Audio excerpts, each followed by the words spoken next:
కళ్యాణ్ రామ్ వారసత్వ కార్డుతో అడుగుపెట్టిన హీరోగా తనను తాను మలుచుకున్న self made star. Calm going గా కనిపించిన పని రాక్షసుడు అంటారు. సొంతంగా బ్యానర్ స్థాపించి తనకు తానే హిట్స్ ఇచ్చుకున్న రేర్ స్టార్. తండ్రికి తగ్గ తనయుడుగా, తమ్ముడికి చేదోడుగా నిలుస్తోన్న అన్నగా ఆకట్టుకుంటున్నాడు. ఈరోజు కళ్యాణ్ రామ్ పుట్టినరోజు. ఎన్టీఆర్ వారసుడుగా బాలయ్య భారీ హిట్స్ తో ఉన్న రోజుల్లోనే పెద్దాయన మనవలుగా ఎంట్రీ ఇచ్చారు ఎన్టీఆర్, కళ్యాణ్ రామ్ తారక రత్నాలు. హరికృష్ణ తనయులుగా ఎన్టీఆర్ తన రేంజ్ ను చాలా త్వరగా మార్చుకున్నాడు. తర్వాత కళ్యాణ్ రామ్ కూడా స్వయం కృషితోనే నిలబడ్డాడు. బాలకృష్ణ హీరోగా నటించిన బాలగోపాలుడు చిత్రంలో బాల నటుడుగా కనిపించింది కళ్యాణ్ రామే. అతని చెల్లి పాత్రలో రాశి నటించడం విశేషం. హీరోగా అరంగేట్ర చిత్రం తొలి చూపులోనే ఆకట్టుకోలేదు. మలి సినిమా అభిమన్యు సైతం మెప్పించలేదు. దీంతో తనే నిర్మాణం మొదలుపెట్టాడు. ఎన్టీఆర్ ఆర్ట్స్ బ్యానర్ స్థాపించాడు. సురేందర్ రెడ్డిని దర్శకుడిగా పరిచయం చేస్తూ అతనొక్కడే చిత్రం రూపొందించాడు. ఫ్యామిలీ మాస్ యాక్షన్ ఓరియంటెడ్ సినిమాగా వచ్చిన ఈ మూవీ సూపర్ హిట్ గా నిలిచి హీరోగానే కాదు నిర్మాతగాను అద్భుతమైన పేరు తెచ్చింది. అతనొక్కడే కళ్యాణ్ రామ్ చేసిన సాహసమనే చెప్పాలి.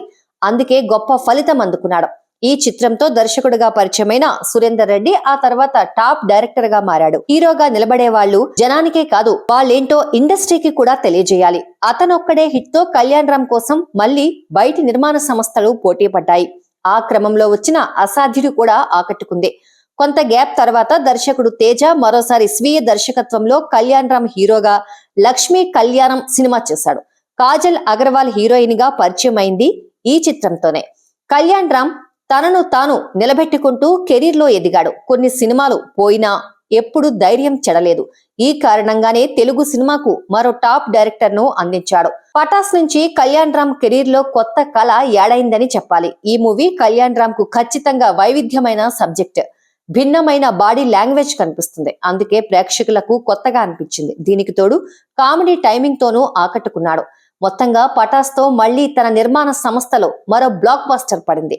పటాస్ ఇచ్చిన జోష్ తో రవితేజ హీరోగా తను పరిచయం చేసిన సురేందర్ రెడ్డి డైరెక్షన్ లో కిక్ 2 చిత్రాన్ని నిర్మించాడు. కిక్ 2 అంచనాలు అందుకోలేదు. అలాగే తను హీరోగా చేసిన షేర్ తో పాటు పూరి జగన్నాథ్ ను నమ్మి చేసిన ఇజం సైతం ఇబ్బంది పెట్టాయి. నందమూరి అభిమానులంతా ఎప్పుడెప్పుడా అని ఎదురు చూసిన కాంబినేషన్ జై లవకుశ.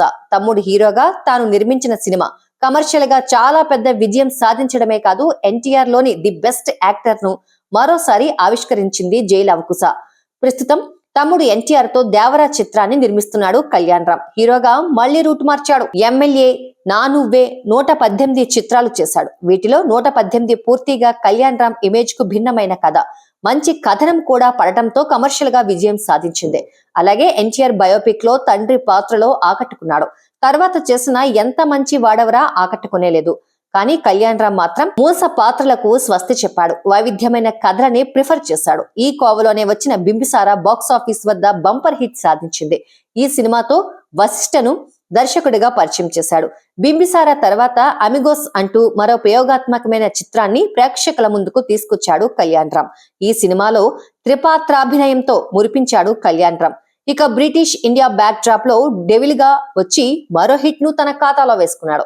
ప్రస్తుతం కళ్యాణ్ రామ్ తన 21వ చిత్రాన్ని ప్రదీప్ చిలుకూరి దర్శకత్వంలో నటిస్తున్నాడు. ఈ సినిమాని అశోక్ వర్ధన్ ముప్ప, సునీల్ బలుసు సంయుక్తంగా నిర్మిస్తున్నారు. ఈ మూవీలో కళ్యాణ్ రామ్ కి జోడీగా సయి మంజ్రేకర్ నటిస్తుండగా ఇతర కీలక పాత్రలో లేడీ సూపర్ స్టార్ విజయశాంతి కనిపించబోతోంది. తెలుగు చిత్ర పరిశ్రమలో ప్రయోగాలకు, కొత్త దర్శకులకు కేర్ ఆఫ్ అడ్రస్ గా నిలిచే కళ్యాణ్ రామ్ కు బర్త్డే విషెస్ తెలుపుతోంది తెలుగు 70mm.